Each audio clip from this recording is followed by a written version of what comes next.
शुरू करता हूँ। Okay, right. सभी को मेरा सादर जय जिनेन्द्र। पंच परमेष्टि को नमन। जिन्होंने जैन दर्शन के अंदर एक अपूर्व क्रांति का उदय किया, ऐसे वीर लोकाशा को मैं आज के दिन नमन करता हूँ। महाराष्ट्र स्वाध्याय संघ ने 7 दिवसीय शिविर का आयोजन किया है। इस 7 दिवसीय शिविर के अंदर सभी लोगों को अध्ययन करने का मौका मिल रहा है, सभी स्वाध्यायों को अध्ययन करने का मौका मिल रहा है।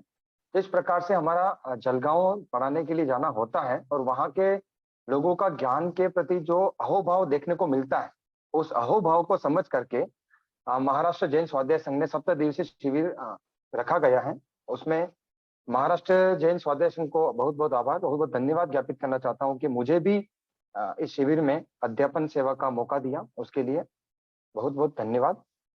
मुझे यहाँ पर अध्यापन के क्रम में गुणस्थान स्वरूप का थोकड़ा पढ़ाने के लिए आदेशित किया गया है कि आप लोगों की सेवा में गुणस्थान स्वरूप के थोकड़े के बारे में अपन सभी लोग आपस में ज्ञान ध्यान करें, ज्ञान का आदान प्रदान करें, विचार विमर्श करें। गुणस्थान स्वरूप का थोकड़ा, सबसे पहला प्रश्न ये आता है कि इसका आधार क्या है। इसका जो थोकड़े का नाम है गुणस्थान स्वरूप, 2 शब्दों से मिलकर के बना है। एक तो है गुणस्थान और एक दूसरा है स्वरूप। मेरी आवाज पहुंच रही है?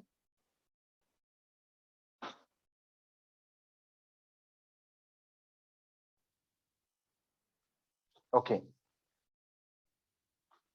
गुणस्थान स्वरूप का जो थोकड़ा है, उसका शब्द जो पहला नाम है उसका नाम है गुणस्थान। गुणस्थान किसे कहते हैं? क्या गुणस्थान कौन से आगम में आया है, किस आगम में इस थोकड़े का वर्णन आता है, जिस कारण से हमें इस गुणस्थान के थोकड़े का अध्ययन यहाँ पर करना पड़ रहा है। गुणस्थान शब्द का वर्णन किसी भी आगम में नहीं आया हुआ है। गुणस्थान के लिए वहां पर जीवस्थान शब्द आया हुआ है। गुणस्थान शब्द के लिए जीवस्थान शब्द का प्रयोग किया जाता है।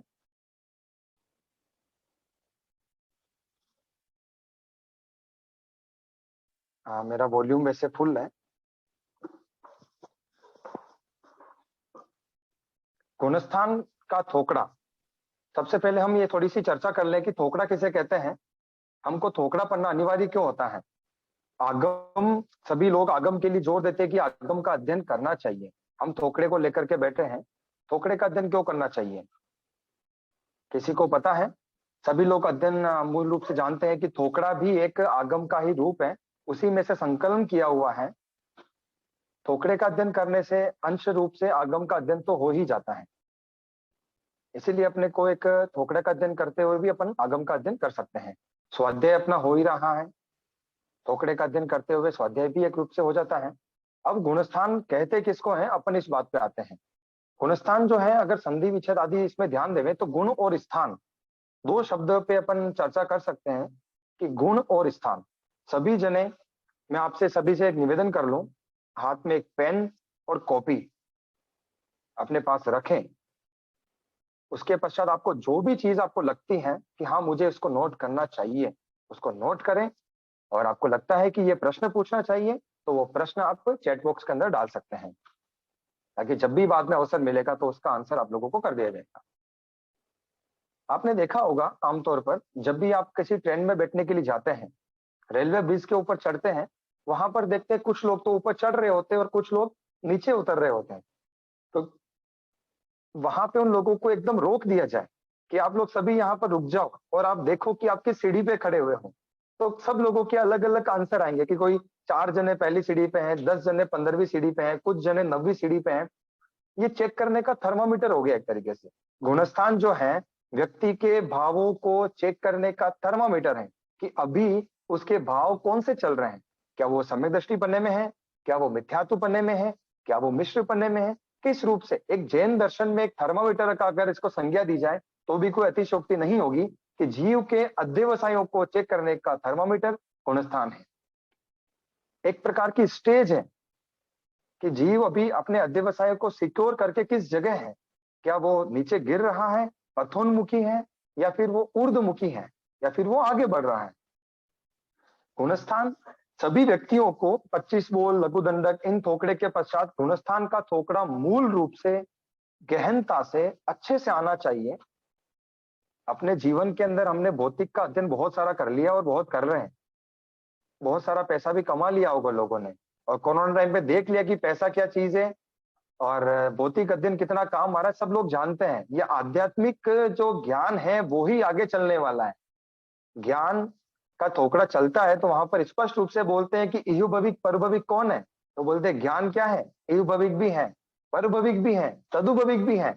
इसीलिए महाराष्ट्र जैन स्वाध्याय संघ ने 7 दिवसीय शिविर का आयोजन किया कि इस भयंकर वाले भौतिकता के वातावरण के अंदर लोग, इस महामारी से लोग जूझ रहे हैं, तो कम से कम लोगों के चेहरे पे स्माइल आ जाए, धार्मिक का अध्ययन करके अपनी आत्मा को पहचाने, स्वभाव में रमण करें। तो एक गुणस्थान जो शब्द है वो अपनी आत्मा के स्टेज को पहचानने का तरीका है, एक थर्मामीटर है कि किस रूप से हम इसको जान सकते हैं। मूल रूप से अगर इसकी साधारण परिभाषा करें, सभी से मेरा निवेदन है कि किसी भी थोकड़े में कोई भी परिभाषा आती है, सबसे पहले एक सरल परिभाषा को समझने का प्रयास करें, और जो किताबों में परिभाषा दी है उसको बिल्कुल भी गौण नहीं करते हुए, अपनी बुद्धि का इस्तेमाल करते हुए उस परिभाषा को अपने व्यू में समझ लें, ताकि अपने को वो किताब की भाषा भी कठिन नहीं लगेगी और वो परिभाषा भी अपने को समझ में आ जाएगी। गुणों के स्थान को गुणस्थान कहते हैं। सभी लोगों ने सुना होगा, किसे कहते हैं गुणस्थान? सामान्य परिभाषा, गुणस्थान, गुण और स्थान, तो गुणों के स्थान को गुणस्थान कहते हैं। तो यहाँ पर हर एक जीव के अंदर, चाहे वो अज्ञानी हो, चाहे वो ज्ञानी हो, चाहे वो दर्शनी जीव हो, चाहे वो मिथ्या दृष्टि हो, कोई से भी जीव किसी भी स्टेज में रहे, हर जीव में कोई ना कोई गुण पाया जाता है। इसीलिए ऐसा कहा है कि गुणों के स्थान को गुणस्थान कहते हैं।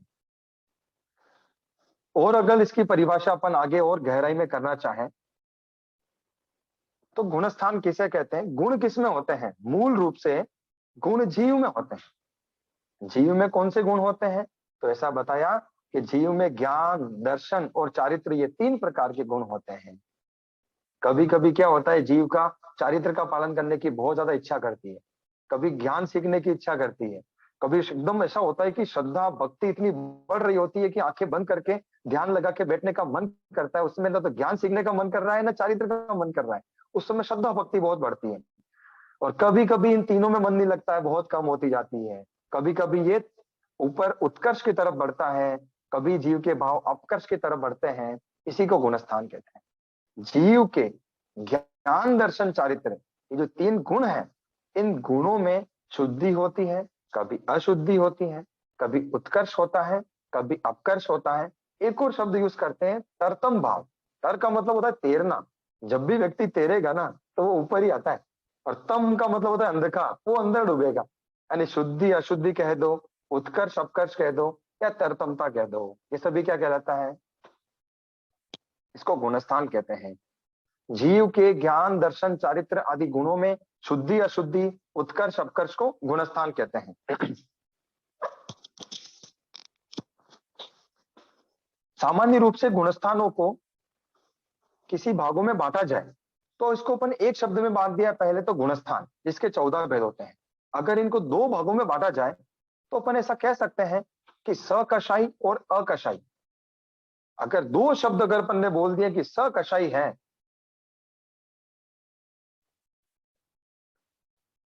हाँ अभी किसी ने मैसेज किया है कि तरतम, नोट तरतन नहीं लिखा है मैंने, तरतम भाव बोलते हैं इसको। तर और तम, तर का मतलब तैरने रूप में आता है और तम मतलब होता है अंधकार रूप में। तर यानी तैरना जब ऊपर उठता है, और तम का मतलब होता है अंधकार, जब वो जीव अंधकार में जाता है, नीचे की तरफ जाता है, उसी को शुद्धि यानी तर, तम का मतलब अपकर्ष आदि इस रूप में लिया जाता है।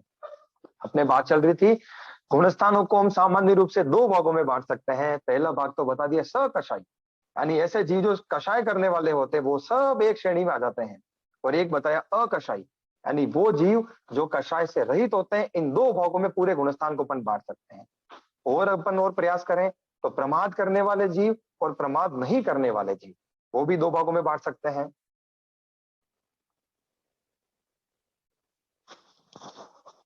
अगर 3 भागों में बांटना चाहे गुणस्थानों को, सम्यक दृष्टि, मिथ्या दृष्टि और मिश्र दृष्टि। ये भी 3 भाग अपन ले सकते हैं, 3 भागों के अंदर गुणस्थानों को की 3 भागों में अपन इसको बांट सकते हैं।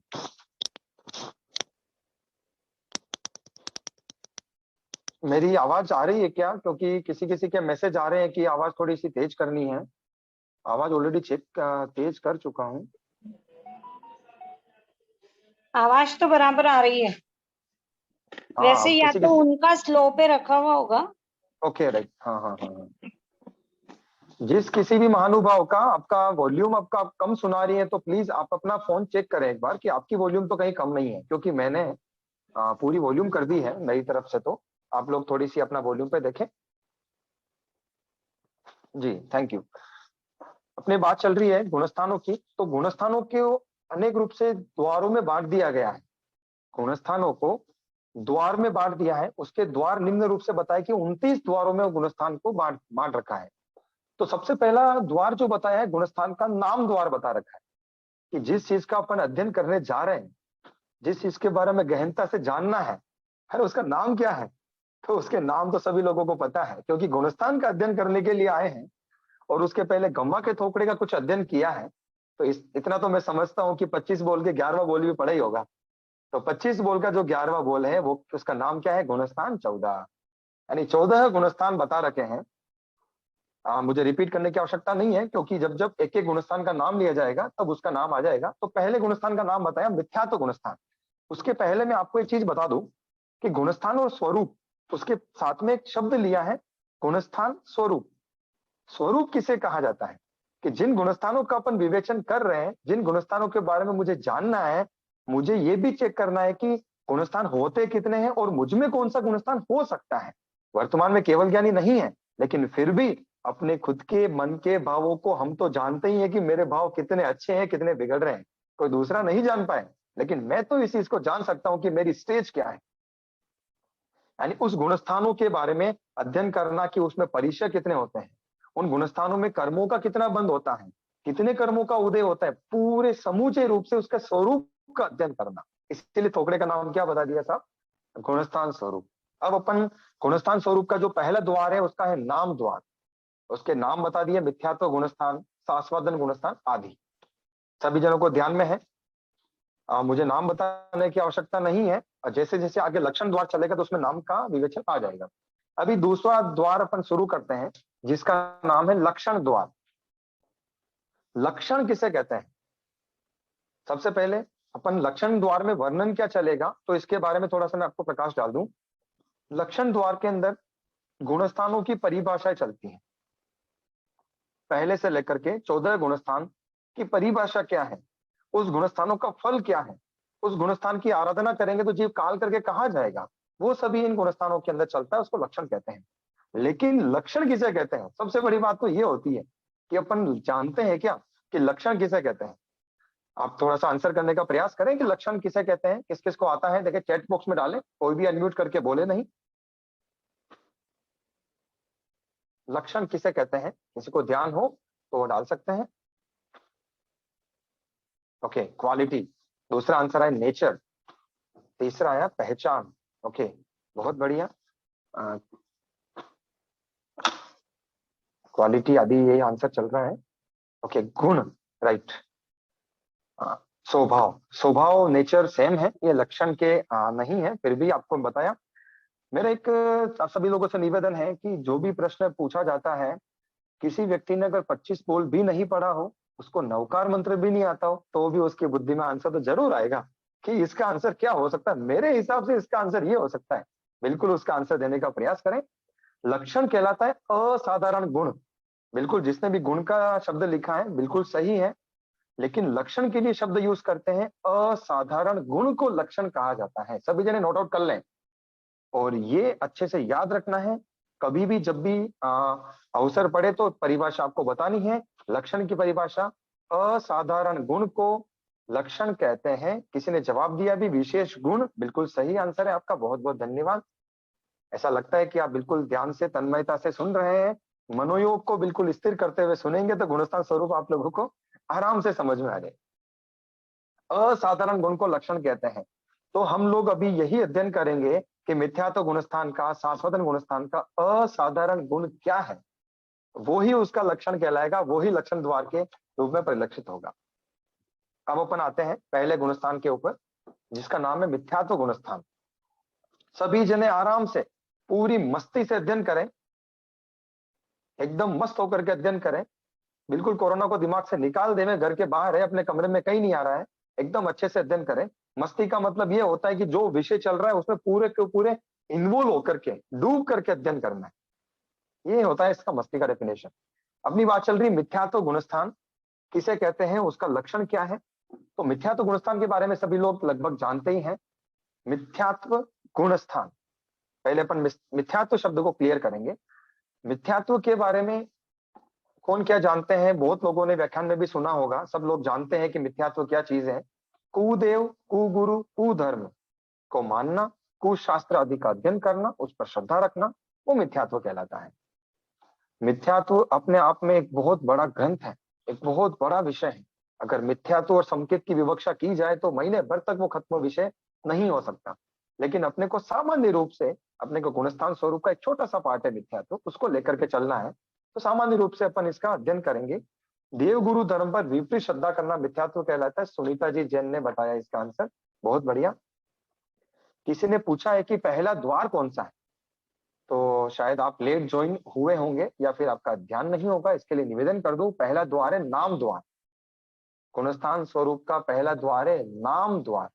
नाम द्वार का मतलब उस 14 गुणस्थानों के नाम कौन कौन से हैं, वो ही द्वार है जो आप लोगों को आता है। दूसरा द्वार चल रहा है, उसका नाम है लक्षण द्वार। उसके अंतर्गत हम लोग मिथ्यात्व गुणस्थान की परिभाषा, उसका लक्षण, उसका परिणाम के बारे में विचार कर रहे हैं कि मिथ्यात्व गुणस्थान किसे कहते हैं। मिटने वाली चीज को अमिट मानकर उस पे मत मिटना सबसे बड़ा मिथ्यात्व। धन्य हो, बहुत बढ़िया, हर्ष हर्ष जय जय। मिथ्यात्व के लिए परिभाषा बताइए महानुभावों ने।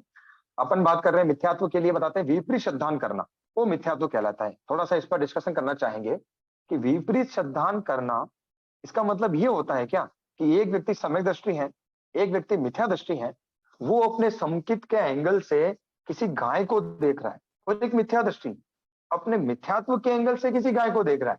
तो विपरीत श्रद्धान करना, इसका मतलब ये होगा क्या कि मिथ्या दृष्टि जो गाय है उसको बैल देख रहा है, और सम्यक दृष्टि जो गाय है उसको गाय देख रहा है। ऐसा होता है क्या कभी?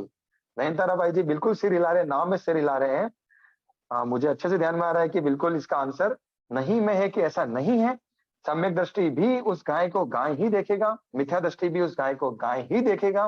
तो फर्क क्या होगा? किसी किसी के मन में यह भी आ रहा होगा मिथ्यात्वी का ज्ञान अज्ञान है, मिथ्यात्वी का ज्ञान अज्ञान है। ये लाइन आप खुद सोचे कि आपने क्या लिखा है, क्योंकि उसका ज्ञान ही नहीं है तो अज्ञान कैसे होगा। इसीलिए ये ध्यान में रखना है। अपनी बात चल रही है कि मिथ्या दृष्टि जीव जो है अपनी आंखों पर ही विश्वास करेगा कि जो मैंने देखा है वो ही सत्य है। लेकिन सम्यक दृष्टि जीव जो है वो अपनी आत्मा पर विश्वास करता है, भगवान की वाणी पर विश्वास करता है, वो सम्यक्त्व का लक्षण होता है।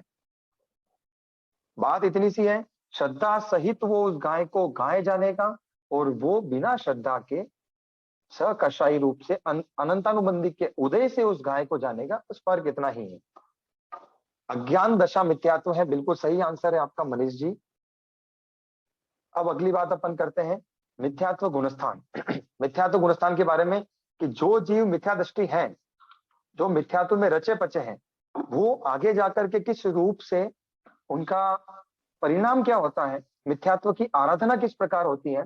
अभी एक सामान्य सा प्रश्न मैं करता हूं कि मिथ्या सम्यक दृष्टि प्राप्त करने के लिए पुरुषार्थ करना पड़ता है, मेहनत करनी पड़ती है।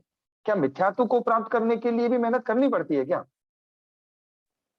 या मिथ्यात्व को प्राप्त किया जा सकता है, या फिर मिथ्यात्व जो है वो स्वतः ही लोगों को प्राप्त है? इसका रीजन क्या होता है, इसके बारे में सभी जने आप चिंतन करें। बिल्कुल सम्यक दृष्टिपन्न को प्राप्त करने के लिए बहुत मेहनत की आवश्यकता है। मिथ्यात्व का स्वरूप जान लेंगे तो अपने को लग जाएगा नहीं, इसको छोड़ने की आवश्यकता है। लेकिन कुछ गुण भी इसमें है, इसीलिए इस मिथ्यात्व को गुणस्थान कह दिया। सभी जनों के दिमाग में ये प्रश्न आया हो या नहीं आया हो, लेकिन मैं ये जिज्ञासा आपके दिमाग में उत्पन्न करना चाहता हूं कि मिथ्यात्व गुणस्थान, मिथ्यात्व व्याख्यान में सुना होगा कि मिथ्यात्व खराब है, मिथ्यात्व को छोड़ना चाहिए, इतने काल से मिथ्यात्व में पड़े हुए हैं, मिथ्यात्व को आगे नहीं चलाना है, मिथ्यात्व को छोड़ना है, तभी सम्यक्त्व को प्राप्त करेंगे, तभी हम आराधक बन सकते हैं। हमेशा मिथ्यात्व को छोड़ने की ही बात आती है। तो मेरा ये प्रश्न है, जब मिथ्यात्व इतना बुरा है, इतना खराब है, तो मिथ्यात्व को गुणस्थान क्यों कह दिया? ऐसे क्या गुण है मिथ्यात्व में जो उसको गुणस्थान कह दिया है? बताने का प्रयास करें जिसको भी ध्यान में हो, मिथ्यात्व में गुण है या नहीं, यस और नो, इतना आप बता सकते हैं। तो मैं इसके लिए आपको अच्छे से ध्यान में देना चाहता हूं, अपना पेन तैयार रखें। मिथ्यात्व में बहुत सारे गुण हैं। सबसे पहली बात, मिथ्यात्व में जीव है या नहीं? जीव है। जीव होना ही सबसे बड़ा गुण है। सबसे पहला गुण कौन सा है? मिथ्या दृष्टि भी जीव होता है, और जीव होना ही सबसे बड़ा गुण होता है, फर्स्ट। सेकंड, मिथ्या जब जीव संकेत प्राप्ति की प्रक्रिया करता है, संकेत प्राप्त करने का पुरुषार्थ करता है, तो वह मिथ्यात्व गुणस्थान में ही मेहनत करता है। 5 लब्धि और 3 करण मिथ्यात्व गुणस्थान में ही करता है, इसलिए भी उसको गुणस्थान कह दिया। दूसरा कारण आपके निवेदन कर दिया है। तीसरा कारण, मिथ्यात्व गुणस्थान में भवी जीव भी हो सकते हैं, अभवी जीव तो होते ही हैं, भवी जीव भी मिथ्यात्व गुणस्थान में हो सकते हैं। भवी जीव की परिभाषा होती है जिस जीव में मोक्ष को प्राप्त करने की योग्यता होती है, वह भवी जीव कहलाता है। और वो मिथ्या दृष्टि भी है भवी जीव, और उसमें मोक्ष को प्राप्त करने की योग्यता है, वह योग्यता सबसे बड़ा गुण है, इसलिए भी उसको क्या कह दिया है? गुणस्थान कह दिया है। जीव कृष्ण पक्षी से शुक्ल पक्षी भी मिथ्यात्व गुणस्थान में ही बनता है। यह सभी को ध्यान में होना चाहिए कि मिथ्या दृष्टि या मिथ्यात्व गुणस्थान में ही जीव कृष्ण पक्षी से शुक्ल पक्षी बनता है। इसका मतलब होता है असीमित संसार को सीमित कर देता है, अनलिमिटेड संसारी सीमित कर देता है, लिमिटेड संसारी हो जाता है, वह मिथ्यात्व गुणस्थान में ही होता है। कितना बड़ा गुण है संसार को सीमित कर देना, शुक्ल पक्षी बन जाना। शुक्ल पक्षी जो जीव बन जाता है वो नियम मोक्ष को प्राप्त करता है, छोटा मोटा गुण नहीं है। अब शुक्ल पक्षी के लिए बता दिया कि जो जीव शुक्ल पक्षी बन चुका है, अभी मिथ्यात्व गुणस्थान में ही है, अब उसका संसार कितना बाकी है। तो ऐसा कहते हैं, इस चीज को बड़े लोग आराम से समझ जाएंगे, और कैलकुलेशन ले तो सभी लोग समझ ही जाएंगे कि किसी को 1 करोड़ रुपए चुकाना था, उस व्यक्ति ने 99,99,999 और 50 पैसे चुका दिए, अब उसका सिर्फ 50 पैसे ही बाकी है। अब वो इतना भयंकर जो संसार, असीमित संसार था, उसको खत्म कर दिया उस जीव ने। अब 50 पैसे रूपी संसार बाकी है, वो शुक्ल पक्षी का काल है। किसी का आया है कि दूसरा गुण ध्यान में नहीं आया है? देखो, पहला गुण आप सभी जने अच्छे से लिखते रहे। पहला गुण जो बताया था वो क्या बताया था आप लोगों को? जीव होना सबसे बड़ा गुण है। दूसरा गुण बताया था भवी और अभवी दोनों प्रकार के जीव पहले गुणस्थान में रहते हैं। भवी जीव में मोक्ष को प्राप्त करने की योग्यता होती है, वह योग्यता सबसे बड़ा गुण है, इसीलिए उसको गुणस्थान भी कहते हैं। जो कृष्ण पक्षी से शुक्ल पक्षी जीव बनता है, उसके लिए ऐसा कहते हैं, जीव का अर्ध पुद्गल परावर्तन काल शेष रहता है। अभी अर्ध पुद्गल परावर्तन काल कितना शेष रहता है, मैंने वो आपको एग्जाम्पल के द्वारा बता दिया कि इतना सारा पैसा चुकाना था, उसमें से 50 पैसा ही बाकी है, वह काल अर्ध पुद्गल परावर्तन काल है। लेकिन सभी जने सावधान होकर के ये ध्यान में रखें कि वो 50 पैसा काल, उसका नाम है अर्ध पुद्गल परावर्तन काल। और जो अर्ध पुद्गल परावर्तन काल है वो अनंत काल का पहला भेद है, किसी छोटा मोटा भेद नहीं है। वो अनंत काल का प्रथम भेद है। उसको बीतने में अनंत उत्सर्पिणी, अनंत अवसर्पिणी काल बीत जाता है। यानी अगर सामान्य रूप से उसको समझें, अनंत लोकों में जितने आकाश प्रदेश रहे हुए हैं, उन आकाश प्रदेशों को प्रति समय खाली करने में जितना काल बीत जाए, वह अर्ध पुद्गल परावर्तन काल कहलाता है। वह शुक्ल पक्षी की उत्कृष्ट का स्थिति होती है। तो यह 50 पैसा इतना बाकी रहता है, यह पहले गुणस्थान का शुक्ल पक्षी बनने का जितना काल बचा है वो अब यहाँ पर ध्यान में रखना चाहिए। तो मिथ्यात्व गुणस्थान को गुणस्थान क्यों कहा, इसके लिए अपन ने चर्चा कर ली है कि उसमें बहुत सारे गुण हैं। संकित प्राप्ति की प्रक्रिया वह पहले गुणस्थान में करता है, इसलिए भी उसको गुणस्थान कह दिया है। भवी जीव है, मोक्ष को प्राप्त करने की योग्यता है, इसलिए भी उसको गुणस्थान कह दिया गया है, और शुक्ल पक्षी जीव पहले गुणस्थान में ही बनता है, इसलिए भी उसको गुणस्थान कह दिया गया है।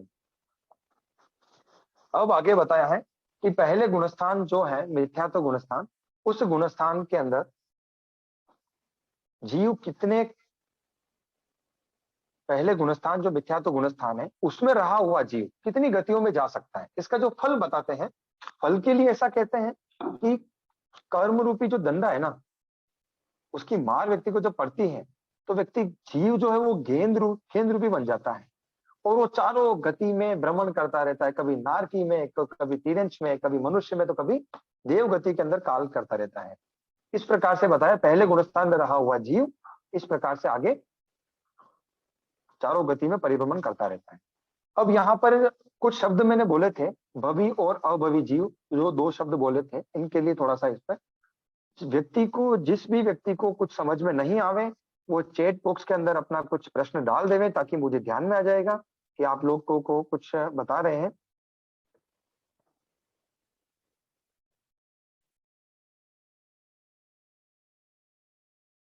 मिथ्यात्व गुणस्थान देखो, बात ऐसी है कि मिथ्या अपना थोकड़ा चल रहा है गुणस्थान स्वरूप, बाकी अन्य थोकड़ों की चर्चा अपन लोग करने लगे तो बहुत भारी पड़ जाएगा, क्योंकि मिथ्यात्व गुणस्थान जो शब्द है वो ही 7 दिन निकल जाएगा। ये मान लीजिए आप, तो अपने को एक थोकड़ा लेके चलना है। सामान्य रूप से बता दूं कि पहले गुणस्थान जो है मिथ्यात्व गुणस्थान, इसमें रहा हुआ जीव जगन्य अंत कोटा कोटि सागरोपम का बंध करता है, उत्कृष्ट 70 कोटा कोटि सागरोपम का बंध मिथ्यात्व गुणस्थान में कर सकता है। ये ध्यान में अपने को रखना है। अब ऐसा बता रहे हैं कि जो जीव मिथ्यात्व गुणस्थान वाला जो शुक्ल पक्षी बना है, वो मोक्ष में जाएगा कब, और जब वो मोक्ष में जाएगा तो आगे की प्रोसेस होती क्या है। तो इसके लिए आपको अच्छे से ध्यान में होगा कि 2 प्रकार की राशि बताई है। सभी लोगों को ध्यान में होगा, आपको मैं 15 सेकंड दे रहा हूं, सभी जने चैट बॉक्स में बताए कि 2 प्रकार की राशि कौन सी बता रखी है।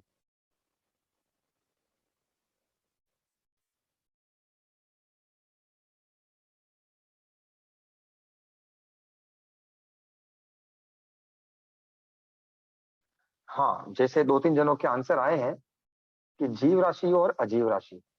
अभी एक जने का आंसर आया व्यवहार राशि और अव्यवहार राशि। जो इस टॉपिक के इंटेंशन को पकड़ लेगा वो सही आंसर कर पाएगा। बाकी राशि का प्रश्न पूछते ही लोगों का अधिकतर ध्यान जाएगा सीधा 21वें बोले राशि दो, जीव राशि और अजीव राशि। लेकिन यहाँ पर बात चल रही है गुणस्थान स्वरूप की, तो उसके अनुसार जब शुक्ल पक्षी कृष्ण पक्षी का प्रश्न पूछा गया है, उसके बारे में चर्चा चल रही है, तो उसके अनुसार राशि की बात की जाएगी। तो 2 प्रकार की राशि बताई है, अव्यवहार राशि और व्यवहार राशि। सभी जने अच्छे से ध्यान में रखें, 2 प्रकार की जो राशि है, पहले नाम है अव्यवहार राशि और दूसरा नाम है व्यवहार राशि। ये राशियां क्या होती हैं, किसे कहते हैं, इसकी अपन थोड़ी सी चर्चा कर लेंगे ताकि आप लोगों को अच्छे से ध्यान में आ जाए कि अव्यवहार राशि और व्यवहार राशि किसे कहते हैं। जैन दर्शन में कहीं पर भी किसी भी शब्द के आगे अगर अ आता है ना, तो उसका अर्थ आप समझ लेना नहीं अर्थ में आता है। जैसे एग्जाम्पल के लिए असाता, इसका मतलब होता है साता नहीं। दूसरा आता है अहिंसा, इसका मतलब होता है हिंसा नहीं। उसी प्रकार अव्यवहार, इसका मतलब होता है व्यवहार नहीं। यानी उस जीव ने, जो जीव अभी अव्यवहार राशि में है, उन जीवों का अभी तक व्यवहार चालू नहीं हुआ है, इसलिए उनको अव्यवहार राशि का जीव कहा जाता है। अब प्रश्न उठता है कि उनका व्यवहार किसके साथ में चालू नहीं हुआ है। तो ऐसा कहते हैं कि जो अव्यवहार राशि के जीव हैं, उन्होंने अभी तक प्रत्येक शरीरी, वनस्पतिकाय, बेंद्रिय, तेंद्रिय, चौरेंद्रिय और पंचेंद्रिय, इन जीवों के साथ में जन्म मरण का व्यवहार चालू नहीं किया है। वो जीव सिर्फ अभी तक निगोद में ही जन्म मरण कर रहे हैं, उन्हें अव्यवहार राशि का जीव कहा जाता है। जो जीव निगोद में ही जन्म मरण कर रहे हैं, निगोद अवस्था में ही हैं, उससे बाहर अभी तक नहीं निकले हैं, वो जीव क्या कहलाता है, अव्यवहार राशि का जीव कहलाता है। अब यहाँ पर ये ध्यान में रखना अपने को, जब वो काल करके प्रत्येक शरीरी वनस्पति का जीव बन जाएगा, तो वह अव्यवहार राशि का जीव नहीं कहलाएगा, वह व्यवहार राशि का जीव कहलाएगा। अब ये थोड़ा सा जिज्ञासा उत्पन्न होती है कि वनस्पति में आने के पश्चात या बेंद्री बन गया, तेंद्री बन गया, उसके पश्चात वापस अगर मान लीजिए वो जीव निगोद में चला गया, तो क्या वह अव्यवहार राशि का जीव कहलाएगा या नहीं कहलाएगा? बिल्कुल, वह अव्यवहार राशि का जीव नहीं कहलाएगा, क्योंकि राशि हो निगोद होती है दो प्रकार की। एक होती है व्यवहार राशि की निगोद और एक होती है अव्यवहार राशि की निगोद। यहाँ पर निगोद निगोद शब्द में बार बार कह रहा हूं, सभी लोगों को समझ में आ रहा हो, नहीं आया हो तो मैं आपको बता दूं, वनस्पति काय के जो 6 भेद होते हैं, उनमें से 4 भेद निगोद के होते हैं। सभी जने सावधान होकर के ये 4 भेद अच्छे से याद कर लें, क्योंकि 25 बोल हो या कोई भी बड़ा थोकड़ा हो, उन थोकड़े के अंदर इन भेदों को इस रूप से नहीं बताते हैं। कभी भी आपने सुना होगा कि सूक्ष्म, साधारण और प्रत्येक, इन 3 के अपर्याप्ता, पर्याप्ता, ये 6 भेद होते हैं। ये बात आपने सुनी होगी अच्छे से। तो सूक्ष्म, साधारण, अब इसका मतलब क्या होता है? यहाँ पर बादर कौन सा है, क्या सूक्ष्म है? तो आपको सीधा सा मैं आंसर करता हूं, निगोद के 4 भेद होते हैं। वो होते हैं सूक्ष्म, साधारण वनस्पति काय का अपर्याप्ता, पर्याप्ता। जिस प्रकार से बोला जा रहा है उसी प्रकार से आपको एकदम फिट कर लेना है, क्योंकि आप लोग जब अध्ययन करते हैं तो आपको बहुत मेहनत करनी पड़ती है। हम लोग जो आपको बता रहे हैं इसका मतलब आपके लिए सीधा हलवा है, आपको कुछ नहीं करना है, सीधा लिख लो और इसको ऐसा कैसा फिट कर लो। 4 भेद निगोद के बता रहे हैं, सूक्ष्म, साधारण वनस्पति काय का अपर्याप्ता, पर्याप्ता, और बादर साधारण वनस्पति काय का अपर्याप्ता, पर्याप्ता। ये 4 भेद होते हैं। वापस बता रहा हूं मैं, सूक्ष्म, साधारण वनस्पति काय का अपर्याप्ता, पर्याप्ता, और अगले 2 होते हैं बादर साधारण वनस्पति काय का अपर्याप्ता, पर्याप्ता। 563 जीव के भेदों में से निगोद के ये 4 भेद होते हैं। आप लोगों ने अभी तक सुना नहीं होगा, इस रूप से काय स्थिति में भी बताते हैं, सूक्ष्म, साधारण वनस्पति काय, वहां पर भी इन शब्दों का यूज देते हैं, और छठे कर्मग्रंथ में भी इनका शब्द का प्रयुक्त होता है, लेकिन छोटे थोकड़ों में ऐसा कहीं पर वर्णन नहीं किया जाता है, इसलिए अपन लोगों को ऐसा याद नहीं होता है। बादर में साधारण का भेद है, तो सूक्ष्म में कौन सा भेद है? एक प्रश्न पूछना चाहूंगा मैं बीच में कि वनस्पति काय के 3 भेद बोलते हैं, सूक्ष्म, साधारण और प्रत्येक। साधारण और प्रत्येक किसके भेद बता दिए? बादर के। ये शरीर की अपेक्षा भेद है। साधारण का मतलब होता है, साधारण का मतलब होता है एक शरीर की निशाई में अनंत जीवों का रहना। प्रत्येक का मतलब होता है एक में एक जीव का रहना। ये दोनों किसके भेद है? बादर के भेद है। तो अभी सूक्ष्म बचा है, तो सूक्ष्म में कौन सा शरीर होगा? क्या प्रत्येक होगा या साधारण होगा? इसीलिए अपने को अच्छे से ध्यान में रखना है। लीलाबाई जी सालेचा का आंसर आया है कि साधारण ही होता है। सूक्ष्म वनस्पति काय का जीव साधारण ही होता है, वहां पर मेंशन नहीं किया गया है, लेकिन फिर भी अपने को अच्छे से ध्यान में रखना है कि सूक्ष्म जो जीव है वनस्पति काय वाले, अच्छे से ध्यान में रख लो, सूक्ष्म सभी नहीं। 5 स्थावर में वनस्पति काय का जो शरीर है वो साधारण शरीर ही होता है, और वनस्पति काय को छोड़ के बाकी के 4 शरीर प्रत्येक शरीर ही होता है। ये अच्छे से ध्यान में रखना है। तो अपनी बात, मूल बातें में वापस आता हूं, जहां जहां पर मुझे पता है अच्छे से, मुझे ऐसा लगता है कि लोगों में क्या क्या चीजें बैठी हुई है जो समझ में नहीं आती है, हमेशा उस चीज पर प्रकाश डाला जाएगा। तो निगोद के 4 भेद हो गए, सूक्ष्म, साधारण वनस्पति काय और बादर साधारण वनस्पति काय का अपर्याप्ता और पर्याप्ता, ये 4 भेद होते हैं निगोद के। तो निगोद में दोनों प्रकार की राशि होती है। हाँ, श्रद्धा जी कोचर ऐसा फरमा रहे कि एक बार वापस बताइए, तो मैं थोड़ा सा संक्षिप्त में आपको बताना चाहूंगा। 563 जीव के भेदों में से 4 भेद होते हैं निगोद के। पहला होता है सूक्ष्म वनस्पति काय का अपर्याप्ता, दूसरा होता है मिच्छामि दुक्कडम सूक्ष्म साधारण वनस्पति काय का अपर्याप्ता, दूसरा होता है सूक्ष्म साधारण वनस्पति काय का पर्याप्ता, तीसरा है बादर साधारण वनस्पति काय का अपर्याप्ता, चौथा है बादर साधारण वनस्पति काय का पर्याप्ता। इनको इसी प्रकार से लिख लो और इसी प्रकार से रट लो, याद कर लो, ये ऐसा ही है, ये ध्यान में रखना है। और आगे जब आप कर्मग्रंथ आदि पढ़ेंगे, बड़े थोकड़े पढ़ेंगे, तो इस रूप में इसको अध्ययन करना बहुत जरूरी होता है। जो बोलते हैं 6 भेद, सूक्ष्म, साधारण और प्रत्येक, इसके अपर्याप्ता, पर्याप्ता, वो बच्चों को सिखाने के ध्यान में रखना है। और आजकल तो ये ध्यान में रख लो कि उनको भी पूरा क्लियर से समझाओगे तो बहुत अच्छा रहेगा, वरना अपनी गाड़ी कहीं पर भी फेल हो जाएगी, वरना पेट्रोल खत्म हो जाएगा। इसीलिए अपने को अच्छे से ध्यान में रखना है कि जिस प्रकार से अपने को समझ में आया है उसी प्रकार से अपन अगले को परोस। ठीक है साहब, तो अगली बात अपन चल रही है गुणस्थानों की, अपन बात लेते हैं। तो निगोद की बात चल रही थी, व्यवहार राशि और अव्यवहार राशि की जो निगोद होती है, एक बार जीव अव्यवहार राशि से बाहर निकल जाता है तो पुनः कभी भी अव्यवहार राशि में नहीं जाता है। वो निगोद में जरूर जाएगा, लेकिन वो व्यवहार राशि की निगोद में जाता है, अव्यवहार राशि की निगोद में वो नहीं जाता है। अब अगला प्रश्न मैं करना चाहूंगा यहाँ पर कि क्या जीव जो शुक्ल पक्षी बना है, वो शुक्ल पक्षी जीव व्यवहार राशि में आने के बाद में बनता है या अव्यवहार राशि में भी बन सकता है? जल्दी से फटाफट 2 सेकंड है आपके पास में, आप लोग आंसर कर सकते हैं।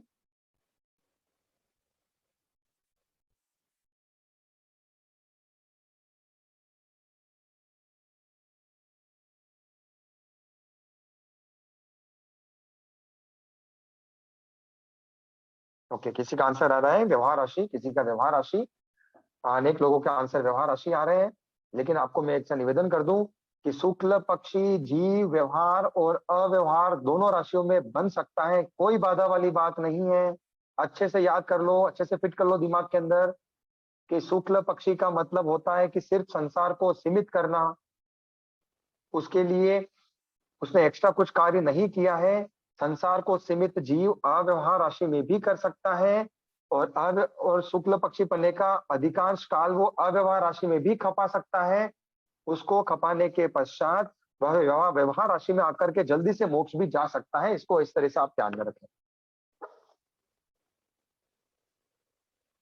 सभी का व्यवहार राशि आंसर आया है, तो आप अच्छे से ध्यान में रखें, और इसको अच्छे से ध्यान में रखना है आप लोगों को कि व्यवहार राशि में भी शुक्ल पक्षी बन सकता है जीव, और अव्यवहार राशि में भी बन सकता है जीव। शुक्ल पक्षी अव्यवहार राशि में भी बन सकता है, उसका अधिकांश काल वह अव्यवहार राशि में भी खत्म कर सकता है, और व्यवहार राशि में भी बन सकता है। संसार को सीमित करना है उसको। अब किसी का प्रश्न है डॉक्टर कृष्णा जी बमका कि कैसे बन सकता है। अब बात इतनी सी है कि मेरे पास में 50 साल है, मुझे 50 साल में पूरा इंडिया घूमना था, लेकिन मुझे लोगों ने जयपुर से बाहर निकलने का मौका ही नहीं दिया। इसलिए मौका नहीं दिया कि लोगों ने मुझे ये बोला कि आपके पहले जो व्यक्ति हैं वो अगर जयपुर से बाहर निकलेगा तो आपका नंबर आएगा। मुझे मौका ही नहीं मिला, और बाकी के जो 50 साल थे उसमें से 47 ईयर्स मैंने पूरे के पूरे जयपुर में निकाल दिए, और उसके पश्चात वो व्यक्ति जैसे ही जयपुर से बाहर गया और भाई साहब मेरा नंबर आ गया जयपुर से बाहर निकलने का। इसी प्रकार ध्यान में रखना है कि जो भी पेंद्रिय तेंद्रिय आदि जीव है, प्रत्येक शरीर वनस्पति काय से लेकर पंचेंद्रिय तक सभी जीव व्यवहार राशि के जीव हैं। हम सभी को मौका तभी मिला है, जिस व्यक्ति ने मौका हमको दिया है वो मोक्ष चले गए, सिद्ध बन गए, जगह खाली करी, तब हम लोगों को मौका मिला व्यवहार राशि में आने का। और हम लोगों का ये कर्तव्य बनता है कि जिन लोगों को अंतराय लग रही है, जिन जीवों का अंतराय लग रही है अव्यवहार राशि में है, उनके लिए हम सीट खाली करें, गुणस्थान स्वरूप का अच्छे से अध्ययन करें, उसको आत्मसात करें, और आगे भी जीव गुणस्थानों का स्वरूप समझ करके मोक्ष जाने का प्रयास करें और उसका आचरण आदि करें। अपने बात चल रही है कि गुणस्थान, पहले गुणस्थान में जो जी शुक्ल पक्षी बन जाता है उसका मिनिमम जो काल है, मैक्सिमम जो काल बाकी रहता है शुक्ल पक्षी बनने का, मिनिमम तो अंतर मुहूर्त काल रहता है, और मैक्सिमम जो काल है वो देशोन अर्धपुद्गल परावर्तन काल उसका रहता है, अर्धपुद्गल परावर्तन का। अब अपन आगे जाकर के आगे दूसरे गुणस्थान की चर्चा करते हैं। किसी किसी के प्रश्न आ रहे हैं कि जीव व्यवहार राशि में ही बनता है, व्यवहार राशि में आने पर ही जीव शुक्ल पक्षी होता है? नहीं, ऐसा मैंने आपको निवेदन कर दिया है, आपको बता दिया है अच्छे से कि जीव अव्यवहार राशि में भी शुक्ल पक्षी आदि बनता है, बन सकता है, कोई समस्या वाली बात नहीं है। 1 मिनट के लिए मैं थोड़ा सा ब्रेक चाहूंगा, पानी पीना है मुझे।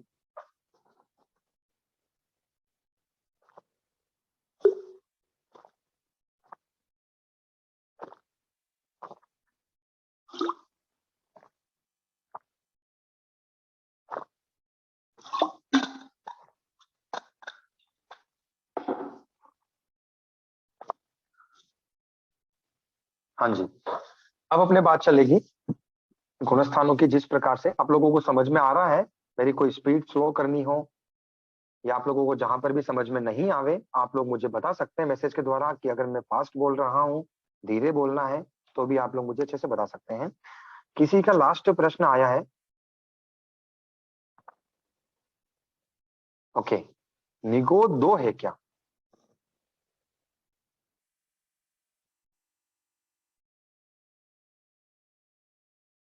हाँ, डॉक्टर कृष्णा जी बम का प्रश्न आ रहा है कि कोई जीव अव्यवहार राशि में शुक्ल पक्षी बन चुका है, व्यवहार राशि में आने के पश्चात वो अंतर्मुख में मोक्ष जा सकता है क्या? इसके लिए अलग अलग धारणाएं चलती हैं, ऐसा नहीं मानते हैं, लेकिन कुछ ग्रंथों में यह देखने को मिलता है कि सीधा वनस्पति का ऐसे निकल करके और आगे बढ़ करके कोई मोक्ष चला गया हो, ऐसा भी सुनने में आया था, लेकिन ऐसा धारणा नहीं है। धारणा यह है कि व्यवहार राशि में आने के पश्चात वो विकास एकेंद्रिय, बेंद्रिय, तेंद्रिय, चौरेंद्रिय और पंचेंद्रिय, इसी क्रम से वो जीव जन्म ग्रहण करते करते आगे बढ़ेगा। पंचेंद्रिय बनने के बाद में वो सीधा एकेंद्रिय बन सकता है, और एक बार पंचेंद्रिय बन गया तो वह सीधा एकेंद्रिय से पंचेंद्रिय भी बन सकता है। लेकिन जब अव्यवहार राशि से निकला है तो सीधा पंचेंद्रिय नहीं बन सकता। अपने को ये धारणा भी ध्यान में रखनी है। तो अंतर्मूल में सीधा मोक्ष नहीं जाएगा, वो कुछ भव करेगा, क्रमशः वो जीव का विकास करेगा, उसके पश्चात वो आगे बढ़ेगा।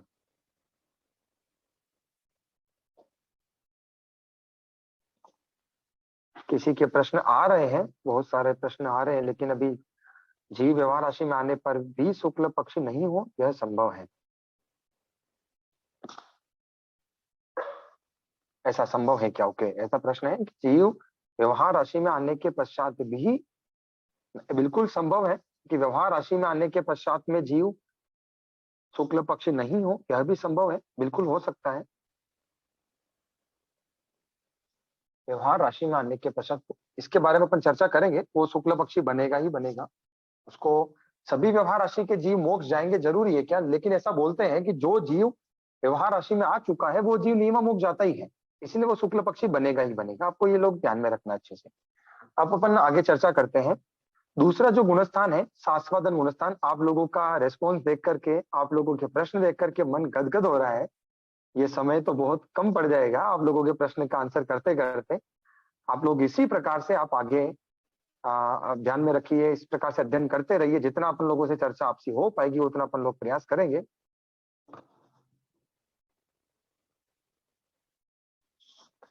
दूसरे गुणस्थान का नाम है शाश्वादन सम्यक दृष्टि गुणस्थान। शाश्वादन गुणस्थान भी कहते हैं इसको। शाश्वादन सम्यक दृष्टि जो गुणस्थान है, उसकी अपन परिभाषा आदि लोगों को ध्यान में होगी। संकित का थोड़ा सा आस्वाद मात्र रहता है, उसे कहते हैं शाश्वादन गुणस्थान। सबसे पहले मैं आपको साधारण परिभाषा बताऊंगा जो आप लोगों को समझ में आ जाए। संकित का थोड़ा सा आस्वाद मात्र रहता है। जैसे एग्जाम्पल के लिए, किसी व्यक्ति को स्वादिष्ट बनी हुई खीर जो है उसको खिलाई, जैसे ही उसने पूरी कटोरी खीर पिया, उसके पेट में गया और 1 सेकंड नहीं रुकी और उसको वापस वोमिट हो गई। उसको पूछना, भैया खीर कैसी थी? वो बोलेगा, भैया वोमिट तो हो गई लेकिन मीठी तो थी। यानी जो जीव पहले गुणस्थान से चौथे गुणस्थान में गया, संकित को उसने स्पर्श किया और वापस नीचे गिर गया, दूसरे गुणस्थान में है, उसको गुड़ चटा स्वाद, कुछ तो उसको लगा, हाँ मैंने कुछ अच्छी चीज प्राप्त की थी। पेड़ से फल गिरा है लेकिन अभी तक मिथ्यात्व रूपी भूमि पर नहीं पहुंचा है। वो जो बीच की अवस्था है उसको शाश्वतन गुणस्थान या शाश्वत आस्वाद मात्र जिसको कहा जाता है। ये तो हो गई सामान्य परिभाषा। अगर इसकी विशेष परिभाषा करें तो आप लोगों को पेन और कॉपी की आवश्यकता पड़ेगी। आप लोग एक चार्ट टाइप लिख सकते हैं कि जो पहला गुणस्थान है और दूसरा गुणस्थान, 2 गुणस्थान तक अनंतानुबंधी कषाय का उदय रहता है।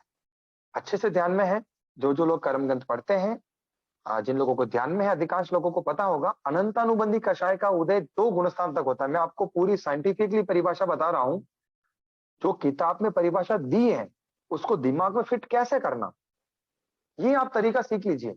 आपको परिभाषा याद नहीं हुई कोई फर्क नहीं पड़ता, लेकिन आपको ये पता आ गया ना, ये समझ में आ गया कि परिभाषा निकालनी कैसे है, समझते कैसे हैं, तो आप अकेले बैठ करके भी इसका अध्ययन कर सकते हैं। मैं आपको पूरा का पूरा यहाँ आगम, यहाँ पूरे के पूरे आप लोगों को सिखा नहीं पाएंगे हम लोग सभी, लेकिन आपको आपके अंदर जो ललक है उसको जागृत कर सकते हैं, आपको सीखने का तरीका बता सकते हैं कि सीखते कैसे हैं, ये ध्यान में रखना है। तो ये बताएं आपको कि गुणस्थान नंबर 2 तक अनंतानुबंधी कषाय का उदय रहता है, आप लोगों को अच्छे से पता है। इस रूप में आप समझ लेवे, गुणस्थान नंबर 2 तक क्या है, अनंतानुबंधी कषाय का नियमा उदय रहता है। ये अच्छे से ध्यान में रखिए आप।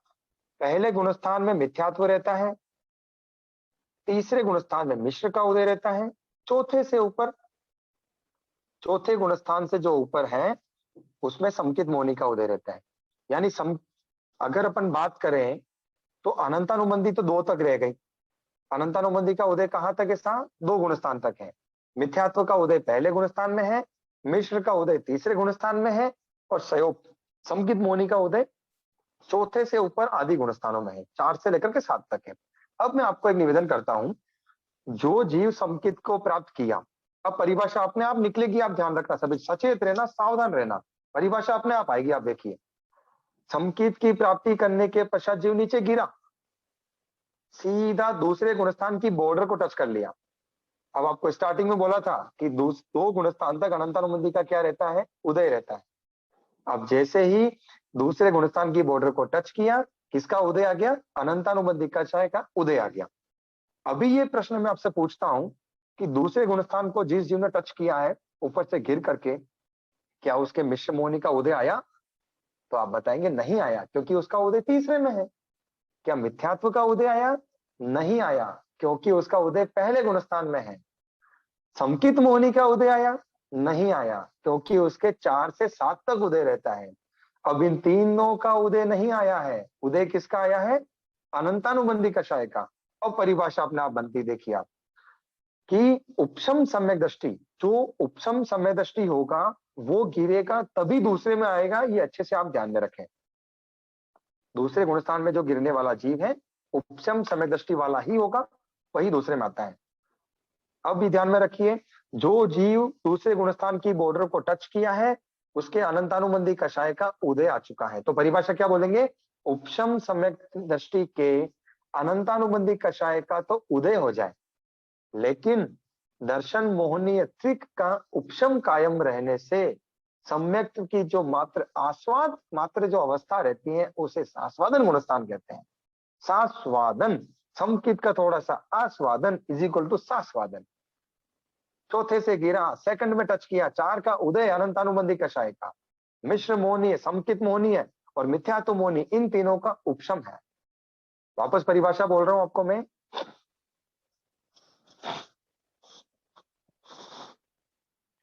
चौथे गुणस्थान से जो जीव गिरा है उसने दूसरे गुणस्थान की बॉर्डर को टच किया।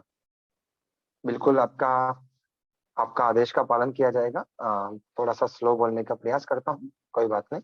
वैसे हमारा जो ब्लड है वो मेवाड़ी ब्लड है, और मेवाड़ी ब्लड हमेशा तेज बोलने वाला रहता है, फास्ट बोलते हैं हम लोग। ये हमारे लीला भाई सालेचे की हमेशा शिकायत रहती है कि आप बहुत तेज बोलते हैं, धीरे बोला करें। हम बिल्कुल धीरे बोलेंगे।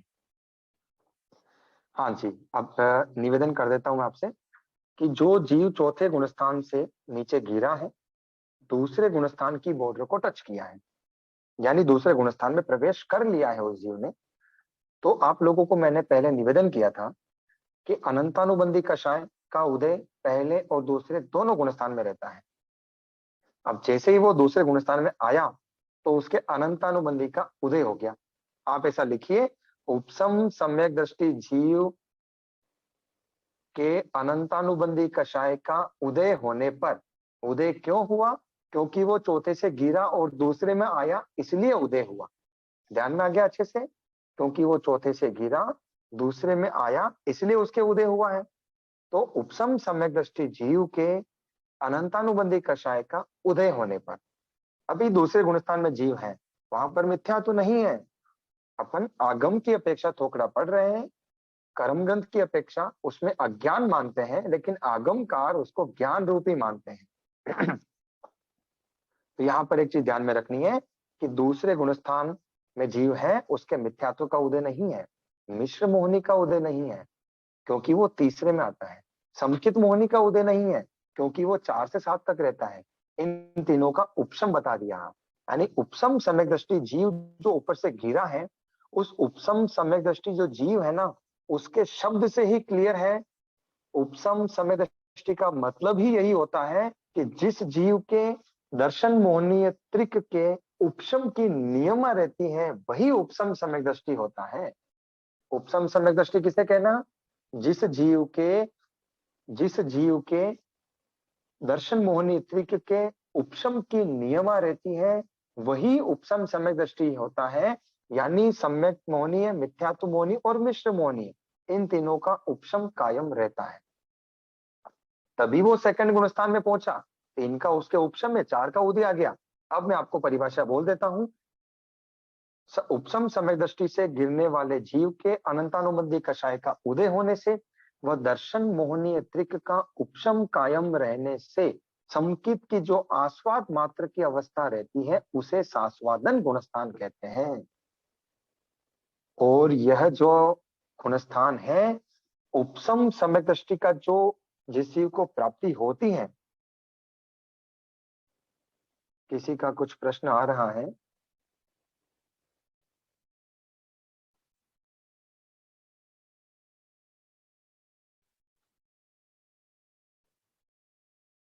किसी का प्रश्न है कि तीसरे गुणस्थान में किसका उदय रहता है, तो इसका आंसर है मिश्र मोहनीय का मिश्र गुणस्थान में उदय रहता है। मिश्र मोहनीय का मिश्र गुणस्थान में उदय रहता है। समकित मोहनी का उदय सम्यक तो पने में, सीधा फिट कर लो।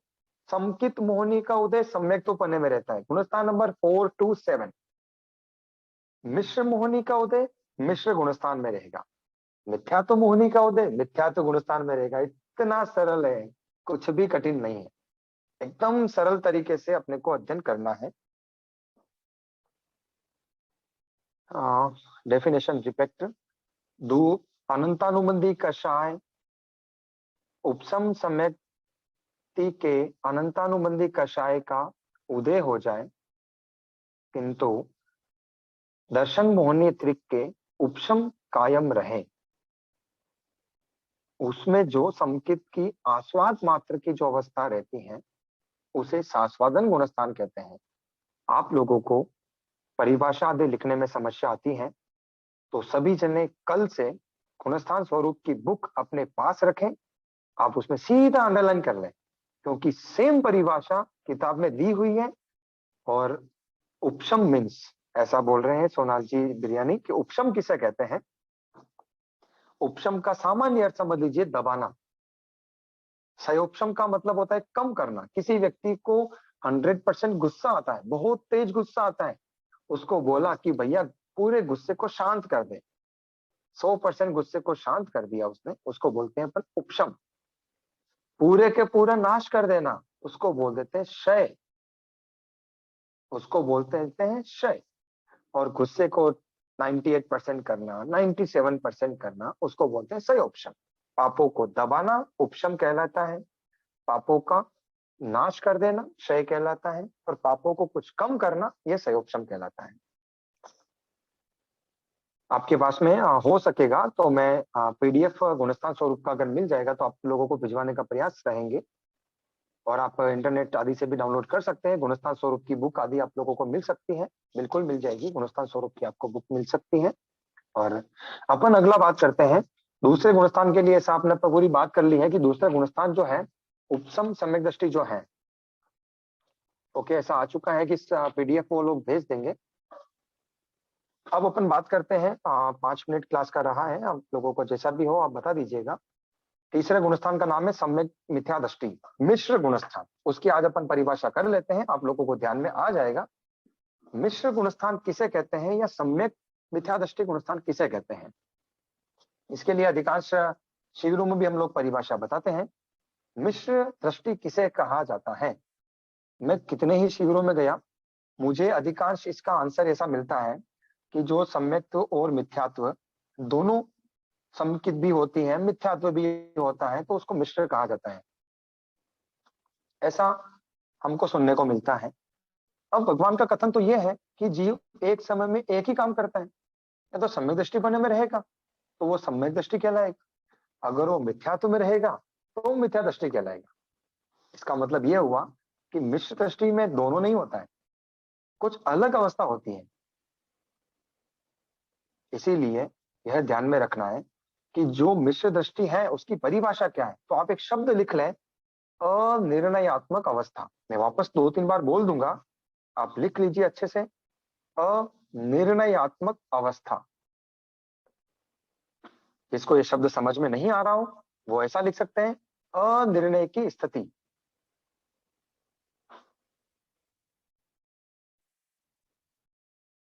अनिर्णयात्मक अवस्था को मिश्र कहते हैं।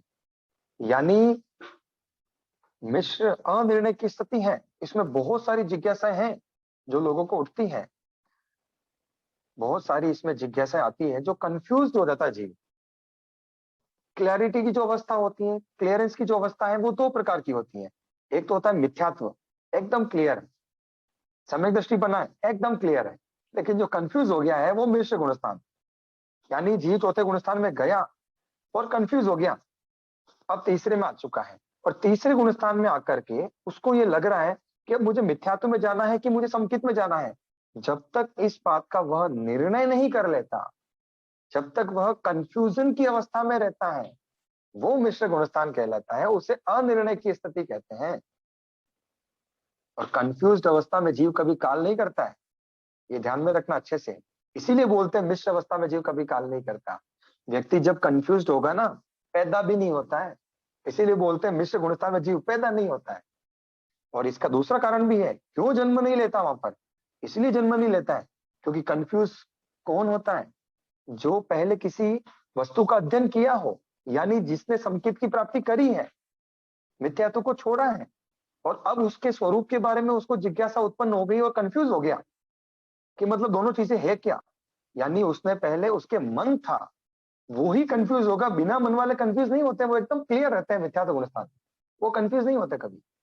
जिसके मन होता है वो व्यक्ति किसी स्वरूप का अध्ययन करते हैं, किसी को जानते हैं, सम्यक दृष्टि पना प्राप्त करते हैं, उसके पश्चात तीसरे गुणस्थान में आते हैं तो वो कंफ्यूज हो जाते हैं एक तरीके से। अब वो निर्णय नहीं कर पा रहे हैं कि मुझे करना क्या है, मुझे। और अनिर्णय की स्थिति कब तक रहती है, आपको अच्छे से ध्यान में आएगा कि वो अंतर मुहूर्त तक की होती है। अगर कोई व्यक्ति अंतर मुहूर्त काल तक एक जगह एक स्थान पर बैठ जाए और सोचे कि इसका आंसर क्या होगा, तो उसको हमेशा उसका आंसर मिल जाएगा कि अनिर्णय की स्थिति, भगवान का कथन है, कभी भी 48 मिनट से अधिक नहीं होती है। जैसे किस व्यक्ति के 5 करोड़ रुपए का नुकसान हुआ, अब अपन देखते हैं कि वो व्यक्ति इतने लंबे समय तक कंफ्यूज ही रहता है, अब मुझे करना क्या। भाई इसका आंसर तो हर व्यक्ति के पास में है। 5 करोड़ का नुकसान हुआ है, अब 5 करोड़ रुपए का नुकसान हो चुका है आप लोगों के। फर्स्ट उसका सॉल्यूशन ये है कि आपके पास में और कोई पुरानी जमा पूंजी है क्या, आंसर आया नहीं है। सेकंड क्वेश्चन, आपके प्रॉपर्टीज है, उसको निकाल करके अपन क्लियर कर लेंगे, नहीं वो भी नहीं है। चलो तीसरा, मार्केट में आपको कोई उधार दे सकता है क्या, नहीं वो भी नहीं मिल पाएगा। अच्छा चौथा, और कुछ ऑप्शन है क्या कि 5 करोड़ की रिकवरी कर लो, नहीं कुछ नहीं है। अब वो व्यक्ति ही बताएगा भैया अब क्या आंसर निकलेगा, इसका सॉल्यूशन क्या है। वो बोलेगा जो है उसी में काम चला है, इट मीन्स इसका सॉल्यूशन निकल चुका है। लेकिन बशर्ते व्यक्ति अंतर्मुहूर्त तक बैठकर उस विषय पर चिंतन करे। भगवान का कथन है कि अनिर्णय की स्थिति अंतर्मुहूर्त तक ही रहती है, उससे अधिक नहीं रहती है।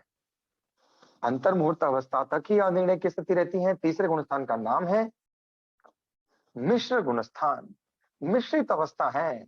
श्रीखंड किसी व्यक्ति ने खाया, अब उसको पूछो भैया मीठा लगा या फिर खट्टा लगा, वो उसका आंसर नहीं कर पाएगा। क्यों नहीं कर पाएगा, क्योंकि श्रीखंड मीठा और खट्टा दोनों रूप से उसका स्वभाव है, एक समय पर वो क्लियर नहीं कर सकता है, कंफ्यूज्ड है, नहीं कर सकता।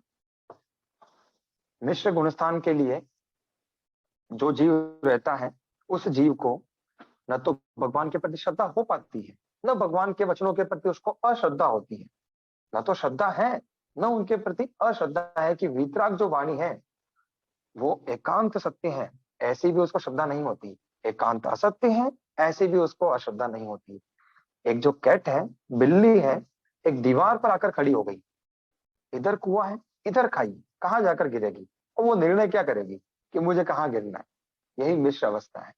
जब वो निर्णय कर लेती है, ना तो इधर गिरती है ना इधर गिरती है।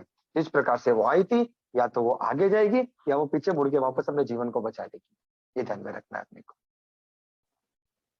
कुछ प्रश्न हो तो आप लोग प्रश्न पूछ सकते हैं। मुझे 3 बजे से लेकर के 4 बजे तक का टाइम दिया गया था।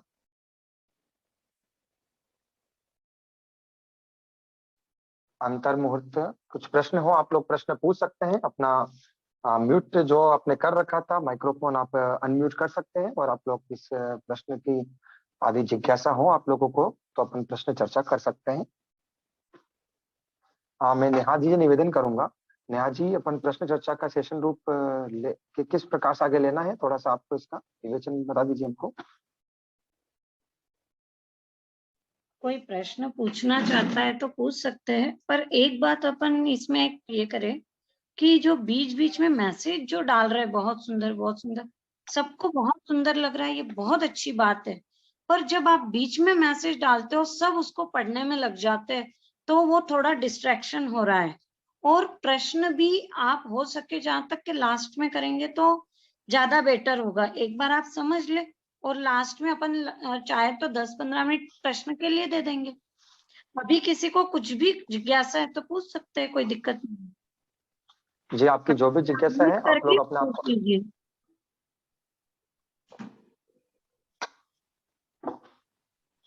हाँ जी आप फरमा सकते हैं जिसको जो भी जिज्ञासा हो अपने आप को अनम्यूट कर दीजिए।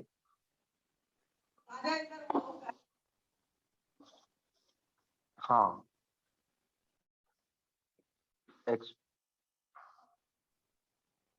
हाँ ऐसा बोल रहे हैं नेहा जी कि हम म्यूट नहीं अनम्यूट नहीं कर पा रहे हैं तो आप अपनी सेटिंग में जा करके देखिए कि आप लोग कैसे उसको अनम्यूट किया जा सकता है। जी हाँ किसी ने प्रश्न पूछा है हितिशा जी जैन ने कि दर्शन मोहनीय का तीर्थ। अब देखिए आप अपने आप को कर पा रहे हैं क्या, अनम्यूट हाँ कर पा रहे हैं क्या? हो गया हाँ, हो गया हो गया मी शास्त्राचं सांगते की हिंदुस्थान के दर्शन त्रिक वो दर्शन क्या होता है? हाँ दर्शन त्रिक समझना था। ओके दर्शन त्रिक समझना आप लोगों को बिल्कुल। अरे एक साथ मत बोले, कितने पूछो।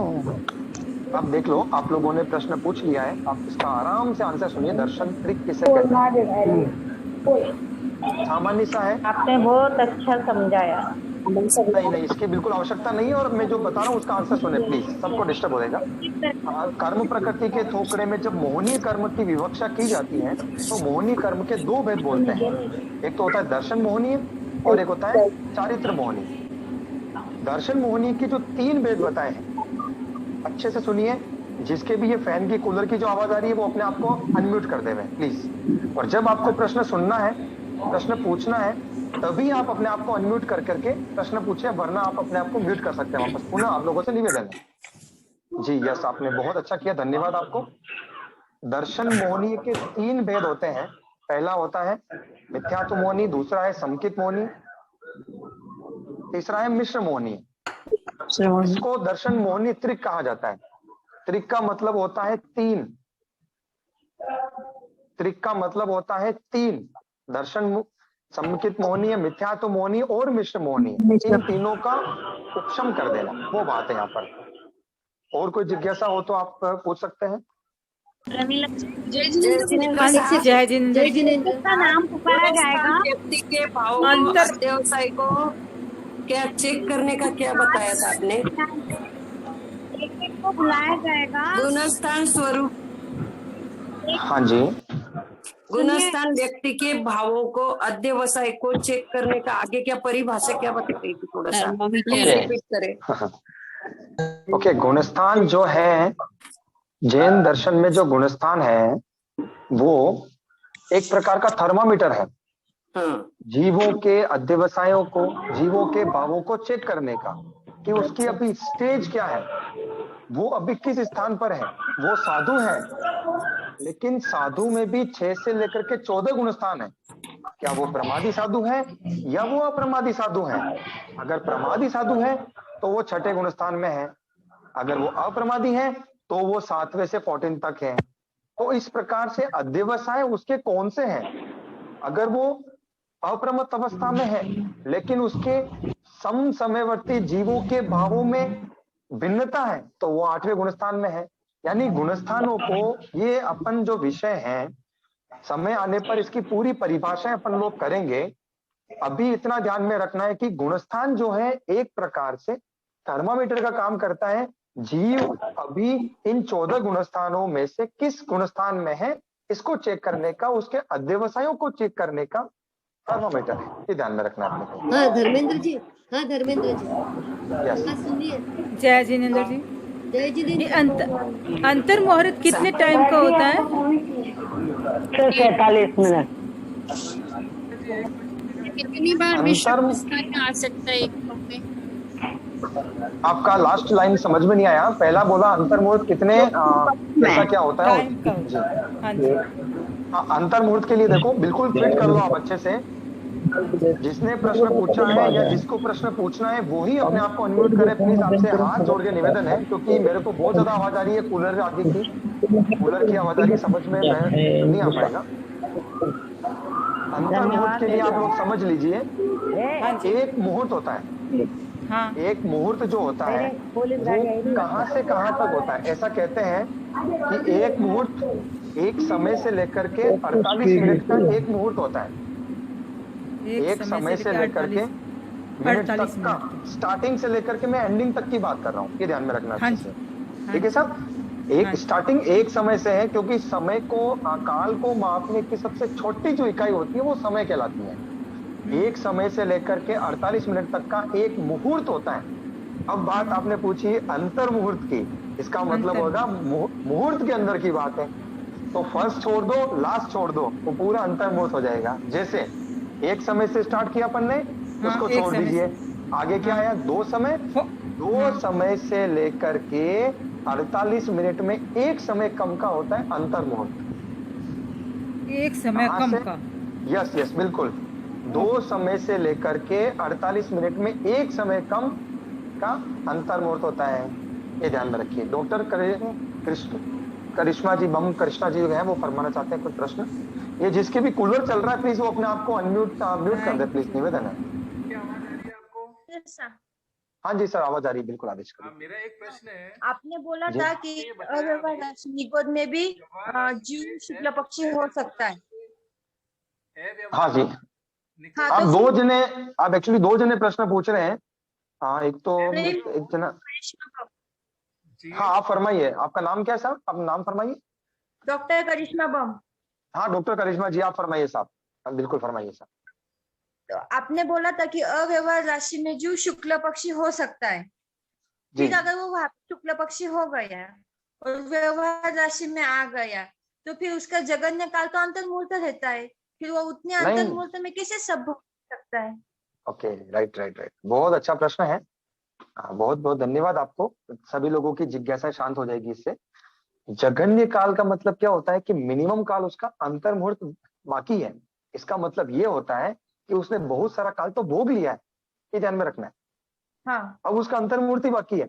इसका मतलब ये नहीं रहा कि जिस जीव का मात्र अंतर मुहूर्त रहेगा ना, यहाँ पर ये चीज धारणा सेट करनी है अपने को कि जिस जीव का काल बहुत कम बचा है, अंतर मुहूर्त ही बचा है, वह पहले ही व्यवहार राशि में आ जाएगा, वो वहां व्यवहार राशि में नहीं रहेगा। Thank you. वो पहले गुणस्थान की अपेक्षा करता है। ठीक है सर, थैंक यू। मुझे लगा कि वो व्यवहार राशि में आ गए। Thank you. अब प्रमिला जी जैन प्रश्न पूछेंगे। प्रमिला जी जैन। धर्मेंद्र भैया, मेरी आवाज आ रही है क्या? हाँ दीदी, मेरे को आपकी आवाज आ रही है और भाई जी का भी फोन है तो शायद आवाज आ रही है, बिल्कुल आ रही है।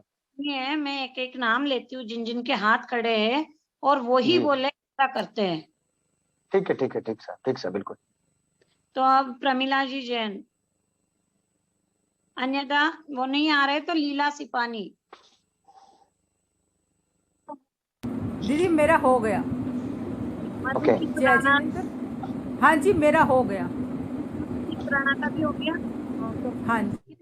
ठीक है। हाँ जी, जय जिनेंद्र सर। जय जिनेंद्र। हाँ सर, आपने व्यवहार राशि और अव्यवहार राशि में बताया कि सूक्ष्म और साधारण वनस्पति के पर्याप्त और अपर्याप्त निगोद के जीव हो सकते हैं। तो जो चार स्थावर और है, चार स्थावर के जो सूक्ष्म जीव है, अपन 10 सूक्ष्म जीव निकालते हैं ना, तो वो 4 सूक्ष्म जीव, 4 स्थावर के सूक्ष्म जीव का क्या रहेगा? अव्यवहार राशि में जाएंगे कि व्यवहार राशि में जाएंगे? ओके, सीधा सा आंसर है इसका। वनस्पति काय के जो 4 भेद है ना, हाँ सर। सूक्ष्म साधारण वनस्पति काय का अपर्याप्ता पर्याप्ता और बादर साधारण वनस्पति काय का अपर्याप्ता पर्याप्ता, इन बराबर, ये 4 भेदों को छोड़ करके बाकी के सभी भेद जो है वो नियमा व्यवहार राशि के भेद है, ये ध्यान में रखना है आप। वो सूक्ष्म से कुछ फर्क नहीं पड़ेगा। सूक्ष्म उनका अलग विषय है, लेकिन अव्यवहार राशि जो है ना वो सिर्फ वनस्पति काय में ही होती है, ये अच्छे से ध्यान में रखें। हाँ धन्यवाद, वही एक संशय था कि हाँ बिल्कुल बिल्कुल, संशय का निवारण बहुत जरूरी है। धन्यवाद। नेक्स्ट ऋषभ जी जैन। जय जिनेन्द्र। मेरा प्रश्न था कि जीव जब प्रथम बार समकित को प्राप्त करता है तो क्या वो श्रेयोपशम समकित को प्राप्त कर सकता है और उपशम समकित दोनों में से किसी को भी प्राप्त कर सकता है? हाँ ऐसा है कि कर्म ग्रंथ के अनुसार ऐसा बोलते हैं कि प्रथम बार जीव उपशम समकित को ही प्राप्त करता है, ऐसा कहते हैं। और आगम के अनुसार? आगम के अनुसार सयोपशम को भी प्राप्त कर सकता है, सयोपशम या उपशम दोनों को भी प्राप्त कर सकता है, ऐसा कहते हैं। से किसी को भी प्राप्त कर सकता है? हाँ जी बिल्कुल कर सकता है। और कर्म ग्रंथ के अनुसार प्राप्त करता है। Hello, next Jaya. जब मिथ्यात्वी जीव है उसके बाद ही शास्त्रवादन कैसे आ गया? वो जीव ऊपर ही नहीं चढ़ा, गिरेगा कैसे? हाँ इसका बिल्कुल आपको निवेदन किया था कि जो जीव चौथे गुणस्थान में जा रहा है वो गिरेगा तभी दूसरे गुणस्थान में आएगा। लेकिन अपन ने क्या है कि अभी इसकी परिभाषा अपन लोग कर रहे हैं, तो क्रमशः अपन परिभाषा कर रहे हैं पहले से दूसरे की। अपन फर्स्ट टू फोर्थ उसको भेजेंगे, अपन उसकी प्रोसेस का वर्णन नहीं कर रहे हैं अभी कि फर्स्ट टू फोर्थ गया नीचे गिरा। अपन दूसरे की जो परिभाषा करते हैं ना, दूसरे की परिभाषा में यही आएगा कि दूसरे में जो जीव आने वाला है वो चौथे से गिर करके ही आता है, ये नियम है, ये ध्यान में रखना अच्छे से। विकलेंद्र को भी तो अपर्याप्त अवस्था में होता है शास्त्रवादन। हाँ विकलेंद्री को अपर्याप्ता में होता है, उसकी मेहनत से नहीं होता है साहब। गति गति का थोकड़ा आपने पढ़ा हो तो सम्यक दृष्टि की गति में जो 282 जीव के भेद दिए 282, उसमें 5 असन्नी और 3 विकलेंद्री के अपर्याप्ता रहते हैं। इसका मतलब ये है कि सम्यक दृष्टि जीव काल करके वहां पर उस जीव ने पहले बंद कर लिया था 5 असन्नी और 3 विकलेंद्री का, और उसके पश्चात उसने सम्यक्तोपने को प्राप्त किया। और वो सम्यक्तोपने में काल करता है तो वो उस पूर्व भव के लाभ है, एक तरीके से यूं मान लीजिए आप तो कि उस जीव का पूर्व भव का उसको लाभ मिला है, वो भी मात्र 6 आवलिका के लिए, अधिक से अधिक। वो मिथ्या विकलेंद्री या 5 असन्नी उसको प्राप्त नहीं कर सकता। पूर्व भव से समकित लेकर के अगर किसी ने जन्म लिया है तो उसको अपर्याप्त अवस्था में रहती है, और वो भी नियमा शरीर पर्याप्ति के पूर्ण होने के पहले वो शाश्वत समकित चली जाती है, ध्यान में रखना है। Right, thank you. नेक्स्ट समृद्धि जी। नाम मेरा कहाँ लेना? समृद्धि किसका नाम है? एस अनंत जी जैन। जय जिनेन्द्र साहब। हाँ भैया, वनस्पति के कुल 3 भेद होते हैं, सूक्ष्म, साधारण और प्रत्येक। हेलो। हाँ जी बिल्कुल आवाज आ रही है, फरमाइए। हाँ उसमें 3 भेद होते हैं ना, तो हमने सूक्ष्म, साधारण, बादर साधारण कैसे किया? एक बार इसको आप क्लियरफाई करो ना। हाँ सर अब आप एक ध्यान रखिए, आपके पास पेन कॉपी हो तो आप ले लीजिए। सबसे पहले आप लिखिए, आप लिखिए वनस्पति के 2 भेद होते हैं। वनस्पति ऊपर लिखिए और उसके एरो लगाइए लेफ्ट साइड में सूक्ष्म, और एक एरो लगाइए बादर। वनस्पति के 2 भेद होते हैं, लिख लिया साहब? हाँ सर। सूक्ष्म और बादर। अब बादर के 2 एरो लगाइए नीचे कि बादर के 2 भेद होते हैं, एक तो होता है साधारण और एक होता है प्रत्येक। अच्छा, ध्यान में आ गया? अब अगली बात कि वनस्पति का जो बादर के 2 भेद है ना, साधारण और प्रत्येक, ये शरीर की बात कह रहे हैं कि बादर में 2 प्रकार के जीव होते हैं। एक तो ये होते हैं जो एक शरीर में अनंत जीव रहते हैं, और एक ऐसे होते हैं जो एक शरीर में एक जीव ही रहता है। ध्यान में आ गया अच्छे से? हाँ बिल्कुल। अब जो प्रश्न उठता है कि जो सूक्ष्म है, लेफ्ट हैंड साइड में जो सूक्ष्म है, वो कौन से जीव हैं? एक शरीर में अनंत रहने वाले हैं या एक शरीर में एक रहने वाला है? तो यहाँ पर अच्छे से अपने को पता है कि सूक्ष्म वनस्पति काय निगोद के जीव होते हैं, अब निगोद में कौन से होते हैं? एक साधारण। शरीर में अनंत रहने वाले होते हैं, तो इसको साधारण बोलते हैं। इसीलिए अपन ने क्या बोला, ये साधारण होते हैं। ठीक है सर, तो अपन इसको कैसे बोलेंगे? बोलने का तरीका जो है ना, अब सूक्ष्म साधारण वनस्पति इकाई का अपर्याप्ता पर्याप्ता, ये तो हो गया लेफ्ट हैंड साइड का विषय। ठीक है सर, अब आगे बोलेंगे बादर साधारण, यानी बादर जो मूल भेद हो गया, उसके दो भेद है, साधारण और प्रत्येक। तो बादर का जो साधारण है उसका अपर्याप्ता पर्याप्ता। हाँ, जी, अनंत अनंत ऐसे उपकार चार हो गया, करो। बहुत अच्छे। जी जी जी, बिल्कुल, धन्यवाद। नेक्स्ट। हेलो अब एक कोई बच्चे हैं, हेलो अनीता गला, क्या है, अनीता कुछ नाम है, गैलेडा, विजयवाड़ा। गलड़ा कुछ है। हेलो। हाँ जी, जय जिनेन्द्र, यस। जय जिनेन्द्र। वो आपने बोला था ना, सेकेंड साधारण गुणस्थान को कर्म ग्रंथ के हिसाब से ज्ञान बोलते हैं, अज्ञान बोलते हैं, कुछ बोल रहे थे आप, आगम के हिसाब से। हाँ हाँ हाँ हाँ हाँ, राइट सर, राइट सर। कर्म ग्रंथिकार ऐसा बोलते हैं। कर्म ग्रंथकार जो है ना, वो दूसरे गुणस्थान को अज्ञान रूप मानते हैं। ये उनकी धारणा है, ये ध्यान में रखना है। ओके। ठीक है, और आगम की अपेक्षा दूसरे गुणस्थान में ज्ञान होता है। ये दो लाइन ध्यान रख लो अच्छे से। करके उसको ज्ञान रूप में मानते हैं आगम वाले। नहीं, आगम वाले ज्ञान रूप में ही मानते हैं दूसरे गुणस्थान को। अच्छा। क्योंकि उसमें ज्ञान का अंश मानते हैं, इसलिए मानते हैं क्योंकि उसका एग्जाम्पल दिया ना कि पेड़ से फल टूटा है, भूमि पर अभी तक नहीं पहुंचा है, तो चौथे गुणस्थान से गिरा है ना, तो उसमें ज्ञान का अंश है, भले ही गिरती अवस्था है, लेकिन वो ज्ञानी माना गया है दूसरे गुणस्थान के अंतर्गत। आगे जाकर के वो नियमा अज्ञानी बनेगा, लेकिन वर्तमान में उसकी जब बात की जा रही है तो ये बता रहे हैं कि भाई उसको अज्ञानी मानते हैं कर्म ग्रंथ की अपेक्षा से, और ज्ञानी मानते हैं आगम की अपेक्षा से। Thank you. नेक्स्ट। हेलो हाँ साहब, जय जी। हेलो बोलिए। हेलो हाँ, आवाज आ रही है साहब, जय जिनेन्द्र, फरमाइए। जय आपने ऐसा फरमाया कि अव्यवहार राशि का जीव भी शुक्ल पक्षी बन सकता है, वो कैसे हाँ बनेगा? जी। उसका मन भी नहीं है, कुछ भी नहीं है, केंद्रीय जीव है, कैसे बनेगा वो? ओके, तो ऐसा, इसका प्रति प्रश्न मैं आपको करता हूँ। प्रति प्रश्न समाधान बात की बात है कि अभी तक आपने ऐसा अध्ययन किया होगा बहुत सारा, 32 आगमों का भी मान लो अध्ययन किया हो बहुत सारे लोगों ने, ऐसा कहीं पर पढ़ने को मिला आपको कि अव्यवहार राशि से क्या बोले, शुक्ल पक्षी बनने के लिए जीव को मन की आवश्यकता होती है? तो कैसे बनेगा वो? क्या प्रयत्न कर सकता है वहां पर? ओके, देखो, प्रयत्न करने की कुछ भी आवश्यकता नहीं है। स्वभाव से भी अपन ऐसा नहीं बोल सकते कि वो स्वभाव से ही बन जाएगा। सिर्फ आप एक एग्जांपल देते हैं उसके अंदर कि पर्वत से पत्थर टूटा और वो नदी में जा गिरा। ठीक है, अब नदी के बहाव से वो गुड़कता गुड़कता एकदम गोल हो गया।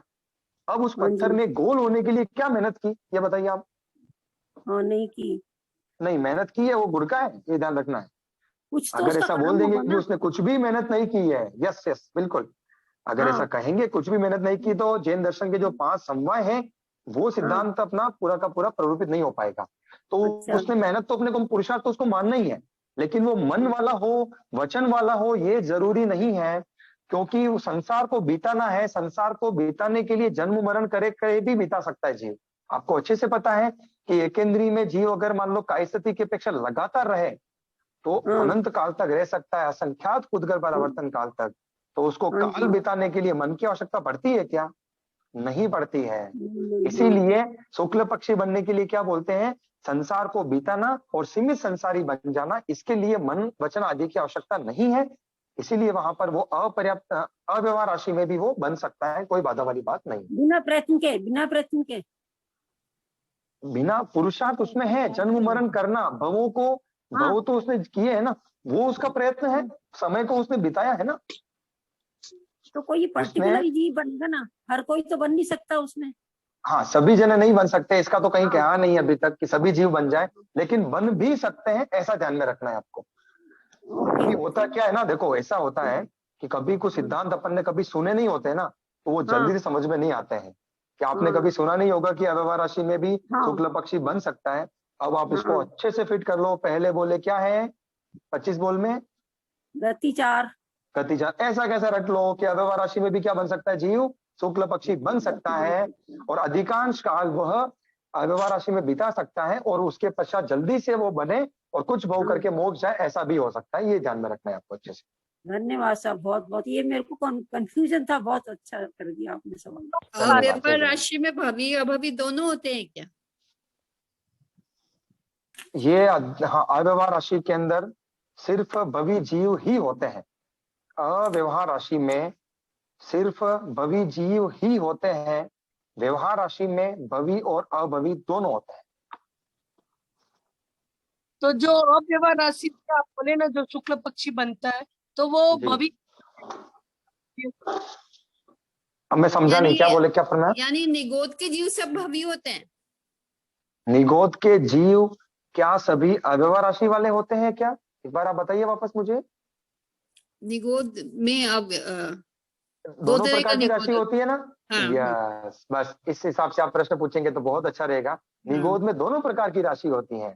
अब जो व्यवहार राशि वाली निगोद है उसमें भवी और अभवी दोनों होते हैं, और अव्यवहार राशि निगोद है उनमें नियम भवी होते हैं। ये ध्यान में रखना है। नहीं भैया, आप बोले थे ना शुक्ल पक्षी का जीव मतलब अव्यवहार राशि वाला होता है, जो अव्यवहार हो सकता है, हो सकता है, हाँ हो सकता, तो वही जीव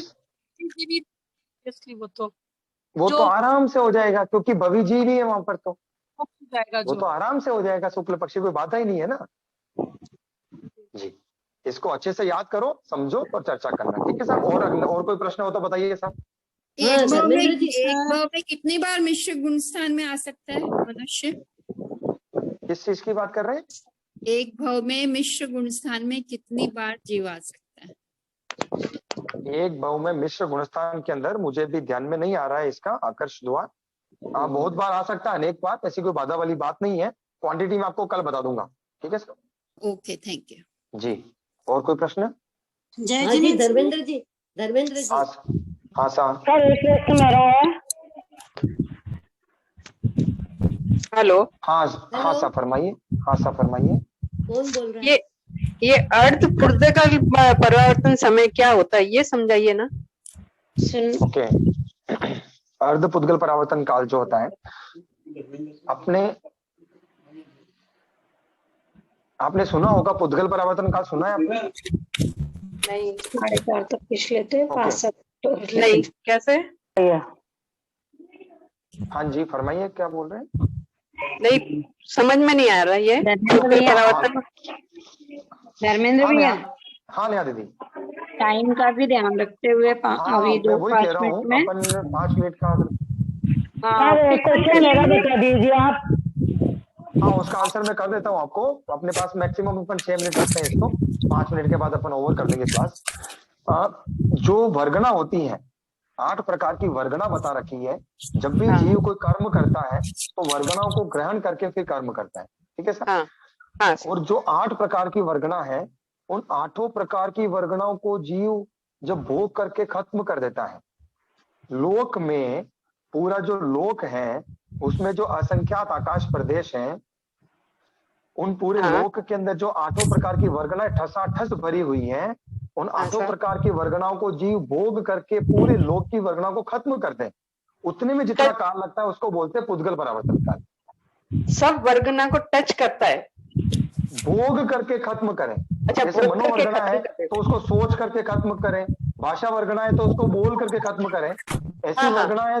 तो इसमें देखो बहुत गहन विषय है, क्योंकि वर्गना में द्रव्य क्षेत्र काल भाव से चलता है, सूक्ष्म वर्गना भी होती है, बादर भी होती है। तो आपको सामान्य परिभाषा बता रहा हूँ कि सभी वर्गनाओं को वो भोग करके खत्म कर दें, उसमें जितना काल लगता है वह पुद्गल परावर्तन काल कहलाता है। तो ये हर जीव का अलग अलग समय होगा इसके लिए? ये देखो अनंत काल है, इसको अपन, इसमें अनंत काल लगता है। पुद्गल परावर्तन भी एक अनंत काल होता है, इसको अपन बता नहीं सकते कि कितना बराबर होगा कितना ज्यादा होगा। अनंत काल तो एक बहुत लंबा काल है। तो ये हर जीव का अलग होगा। हर जीव का अलग होगा मतलब कैसे, समझ में नहीं? जैसे जो सब एक ही टाइम में तो नहीं भोग लेते ना, भोगने का अलग अलग चलता है। सबका अलग अलग चलता है, सबका अलग अलग है। तो सबका अलग अलग वर्गना, जैसे अभी अपन मनुष्य में है तो अपन औदारिक वर्गना को भोग करके अपन ने शरीर औदारिक बनाया। कोई वेकरी शरीर में है तो उसने वेकरी को भोगा। कोई बोल रहा है तो भाषा वर्गना को भोग रहा है। कोई सोच रहा है तो मनोवर्गणा को ग्रहण करे, तो सब अलग अलग प्रवृत्ति के अनुसार वर्गणाएं चलती है, ध्यान में रखना है। अच्छा ठीक है सर। तो ये इसका आधा जो काल होता है वो अर्धभुद्गल प्रवर्तन काल होता है। ठीक सर, धन्यवाद सर। जय जिनेन्द्र। हाँ जय जिनेन्द्र, 4 मिनट है अपने पास में, अच्छे से फरमाइए प्रश्न क्या है। आपने दर्शन मौनी की मिथ्यात्व गुण स्थान में ना, तो चौथे गुण स्थान में समकित मौनी का उदय है और तीसरे गुण स्थान में मिश्र मौनी का उदय, पता नहीं कई सिस्टम है रे। दूसरे में मिथ्यात्व मौनी का उदय, तो अनंतानुबंधी का उदय तो अभी भी यहाँ तीनों में है। अनंतानुबंधी कषाय का उदय पहले और दूसरे गुण स्थान में रहता है, ठीक है, मिश्र में नहीं है। ठीक है भैया आपके रिकॉर्डिंग्स भेजना ना। रिकॉर्डिंग मुझे ध्यान नहीं है कि हुई है कि नहीं हुई है, करी है कि, मुझे आइडिया नहीं है साहब। नहीं, रिकॉर्डिंग तो हो रहा है। ओके ट्राई करना भैया, आज क्लास छूट गई थी, ध्यान नहीं रहा। हाँ ठीक है। जय जिनेन्द्र। हाँ दीदी चलिए जय जिनेन्द्र सर, जय जिनेन्द्र, इसको क्लास को पढ़ना यही शाम क्लास को एक साथ एंड